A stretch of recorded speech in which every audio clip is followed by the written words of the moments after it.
Malte, this is going to be interesting. We've known each other for a long, long time. And you are sitting at the board of Crunchfish. I am. Yeah. So how do you know, can you recall, when did you join the board?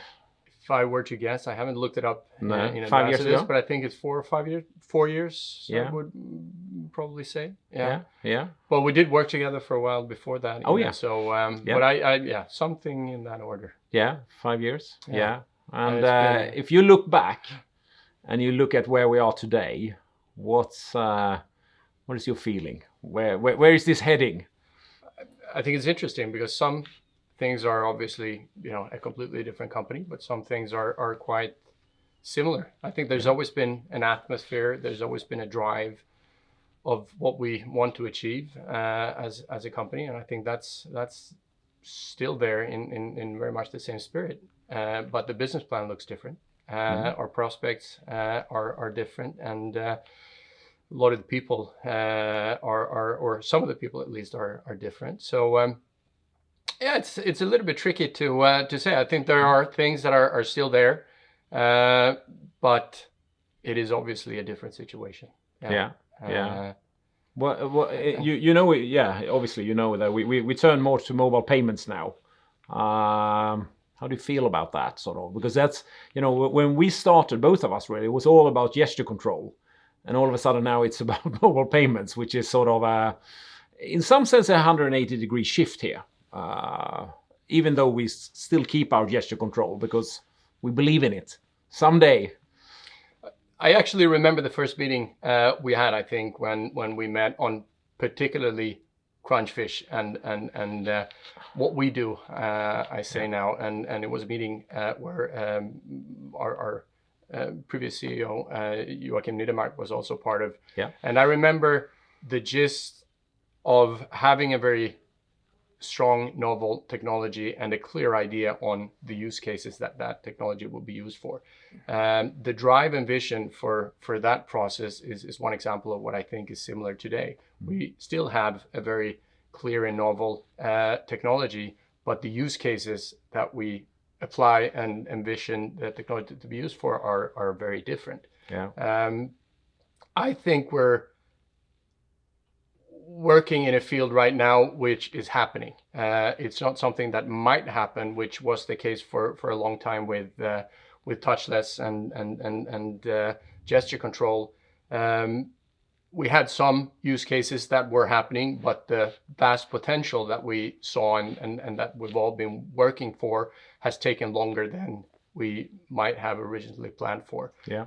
If we look at mobile payments, it's hard to say that is something that is, in the future. Everybody uses mobile payments today. Yeah. And I think having a technology and technology components that has a very clear add-on value to the existing solutions and technology that's out there, I think is very exciting. Yeah, and we haven't talked in a while. Board meeting is coming up on the 20th of May, and so in a couple of weeks' time. But I don't know if you've heard that there is a lot of drive now for mobile payments, even more because of Corona.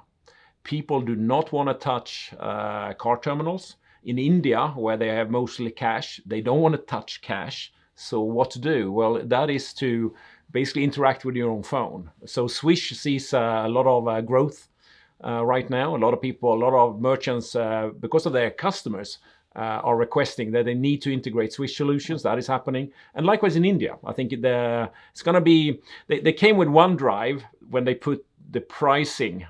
Merchants are not allowed to be charged anymore. It's a zero pricing for mobile payments. Obviously a great driver from the merchants, but now the consumers as well, they welcome the solution because they don't want to touch the cash, they don't want to use cards, but they want to use their own phones. So this plays in our hand for our main business as well. And first of all, we already have the perfect concept for it in touchless. Yeah, right? exactly. Which is the word we've used for a long time. But yes, I can see that. You remember what we had the... I actually looked at some of our trademarks, but we have trademarked the concept of the touchless generation, which was the payoff for before we had redefining mobile interaction. It was the touchless generation, and it's sort of coming back. And Joachim actually today, he sat in a meeting with India to discuss with Business Sweden in India about potential use cases for using gesture control for controlling, tablets in public places. Yeah. Where are those applications in India? Because what we learn, that's the beauty of India, is that if we get something there, it's going to be big by the pure size of it, really. So that's interesting for us.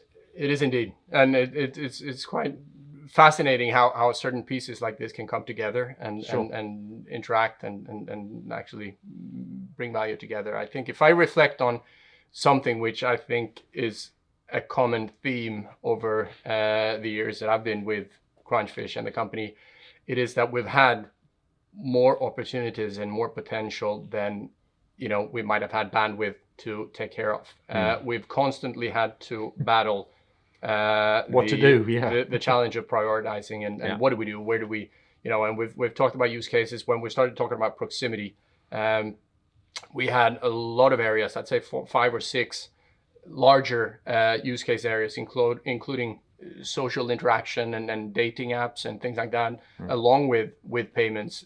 We had really interesting use cases, I believe, in some of those as well. Yeah. But I believe that it's a very good thing for us as a company to have chosen a direction, and it's a direction where the potential is so big that we don't have to worry about foregoing some other opportunities, because if we can make things happen here, then but did you see the focus we did on Friday? I don't know if you noticed that, but we on Good Friday, Apple and Google put out COVID-19 contact tracing technology, and the technology you talked about for dating apps and for social applications, that turned out to be beautiful for also doing contact tracing in pandemic situations. So we responded on Friday. Actually, I wrote we wrote a press release that this is our alternative approach here, and I wrote an email to both Sundar and Tim. And I think it was Paul's idea to put in the word, as you may be aware, Crunchfish has been working with this technology for a long time. And we have. So I think we, just like they put out, we can help the world, but so can Crunchfish. And we felt we have something in this area. So even if we don't have time right now, because our little team is so focused on mobile payments, but we just felt, we can't say no. People are dying. The whole world is looking for what we're gonna do when we let people out from the quarantine, and we just felt we have to just say that we actually do have an approach here. Yeah. So that's what happened. And I think that's the right thing to look at. An overall situation as the one we're in right now. There are obviously a lot of things going on that we wish weren't, most particularly people's health and maybe being unable to see your parents or whatever it is. But in terms of big turmoil and big changes, there are always things that provides an opportunity that would never happen otherwise. Yeah. This is an example. And I think just being a little bit attentive and ready to respond is a great thing. Yeah. And if I was asked to give a few traits of what I think about Crunchfish, being able to respond in a quick manner when there's an idea that comes up, I must say is a very clear, strong point from us. I've seen few situations where people have the interest and the being quick enough to actually make something out of an idea that might otherwise just be something you laugh about over coffee. But here, a lot of times that has ended up being a patent and then a business case and then maybe even an agreement with somebody, and it all starts with that simple idea. So I think this is an example of that. Yeah, no, it was good. Let's focus a little bit on you. I've known you for a long time, but for the viewers of interviews like this, sort of, tell us a little bit, Malte. Who are you? Who am I? And why are you in Crunchfish board? Good question. Yeah. Well, I am an engineer by degree, but what I actually love and has always liked, even being really young, is the whole thing about running a company. It's like a big jigsaw puzzle, making pieces work together, and then something comes out in the end, and hopefully, it's both a nice product and a profit, and everybody's happy, and that whole process is fascinating to me. I started out, trying to learn about things by working in the financial sector. I moved to London. You were quite young then when you went to London. Or... Yeah, I wasn't even. I think the first time I had an internship was about a year before graduating, so I was in my early 20s. But you stayed on and worked there for. It was a little bit back and forth in the beginning. Altogether, I spent about 10 years. Half of that time in an advisory environment, the classic investment banking environment with one of the bigger banks, and half of the time in what we would call now private equity. I was focused on telecom and worked in, a very ambitious setting with both pros and cons, and it was quite an interesting time when. In a nutshell, an ambitious banking team tried to build a Vodafone in 5 years, and obviously, it was a big task. And some things went very well, other things went less well, and it was a great learning experience. But after about 10 years, I think slowly I had this feeling of wanting to do something which was a little bit more entrepreneurial, something that was a little bit more. Trying your own wings and doing that in London and that context takes a lot to stand out and do something which has an edge. So maybe if I'm honest, it was a little bit connected also going through a phase when we started having a family and kids and things like that, and came back to Sweden. All of a sudden, it wasn't that far-fetched to move back to Sweden and be closer to family and things like that. So. About 10 years ago, I moved to Sweden and set up my own thing and started doing investments in collaboration with private investors. And we looked for small, mid-sized companies that we could help develop and prosper simply as an active owner. So I've always been fascinated by the whole, entrepreneurial side of things to create something and run a company. I think operational people have impressed me more than purely financial people. Saying that, my background is financial, and I think that being able to do transactions and value companies and things like that are helpful tools to do business, but the means are more to achieve something.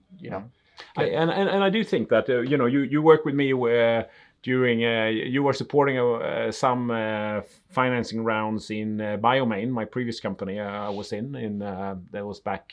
It was 10 years back. Yeah. But and now I think your analytical mind I think is very useful for us at Crunchfish. I think if you're sitting at a board, you need to have you need to have that broad perspective that you can look for the whole puzzle in a way. But it's good if you have depth in some area, and I think you come with that a little bit that edge in the financing and investment banking or private equity way of looking at things, which is very useful for us to get that perspective. I appreciate that. I think, as always, I think it's good to have experiences from different settings, and I think that goes for all of us. I do find it extremely interesting to be in a situation where we have something which is so early and can be shaped into various products, really, and obviously that leaves for a lot of. Wasn't you that you shared that book from Peter Thiel with me, which I had taken a bit too hard? 1 to 0 or 0 to 1. Rather. Yeah. And I believe I'm very much a 0 to 1 person. That there is nothing, and to create, to get it to something, which is 0 to 1, because after that it's 1 to N. Yeah. Which is sort of, you have something and you sold it to one company. Now you're just going to sell it to N, or sort of hundreds of companies. But to create something out of nothing, I think that's sort of that's where I thrive. Which is a different, I think, personality than to be the one that will repetitively do something from 1 to N that we talked about. I agree. I think that phase requires that you you almost like having somebody tell you that no, that doesn't work, or you know, you can't do it that way. And I think it's absolutely essential that your sort of gut reaction to that sort of statement is, you know, I think so. I'm going to prove it. I'm going to prove them right. We don't care. And that's the mindset, and that I think is a mindset that you and the rest of the team really embodies. And that's, you know, I think without it, it's very hard to go from 0 to 1. It never happens. So I think that's an interesting one. Yeah. And I also feel that it's always interesting to think strategically when a small company like Crunchfish, early company, will always be dependent on financing, and it is an extra dimension to plan product development and strategic development and commercialization alongside the need for financing that. And you need to think of, what do the people who put in the money respond to? Yeah. What do they want to see? How do we explain that this is a good idea for them to put money into? How do we explain that they will get money back? Did you, because I know you're not a gigantic shareholder, but you have a reasonable chunk. Did you respond positively to with your subscription rights? Oh, I did. You did? Indeed. Oh, absolutely. Great, Yeah. great. And, thanks for that. Absolutely. No, I as many people, I had a different kind of incentive scheme in the beginning, but obviously I feel that as we moved along and things evolved, for me, even if it's small shareholding, it's a big difference from not being part of it. Yeah, no, it's fun. And I think that's my mentality too. I find it more interesting to work with things where you have a stake. I think that, you know, that's the essence of why you go about trying to set up something on your own instead of working for somebody else in the end. It doesn't mean that you work entirely alone. Everything is collaboration, but to have some skin in the game, I think. Yeah, no, I'm glad you did. I know. I remember when you did that a few years back, and it's good to have you on board. I think it's good to have you on board. Well, it's great to be on board. I think most people will feel the same way, and even more so in the coming. Yeah. No, I think we have high hopes. So let's see how we can do that. And I guess as we always said in the board, it's all about the board, isn't it? Yeah. Yeah. Sure. No, but I think I'm very happy with the board. I think been part of the board as the chairman for many years, but now in a sort of a different capacity now as the CEO. But it's I think it's a good board, and I don't know if you're aware, but we're going to strengthen it with one more person, which is coming from Göran's side, the new chairman, a very good person on internationalization, scaling. I've never worked with him. Göran knows him very well. We're gonna meet him on the 20th when we have the next sort of board meeting. It's gonna be an interesting new addition that is coming to the board. Yeah. Now I look forward to this. Me too. Yeah. Me too. It has been quite a journey so far, and I'm sure it's promising to be even more spectacular going forward. So I am very happy to be here and to be along for the ride. We're very happy to have you, Malte. So thanks so much. Thank you very much. Thanks.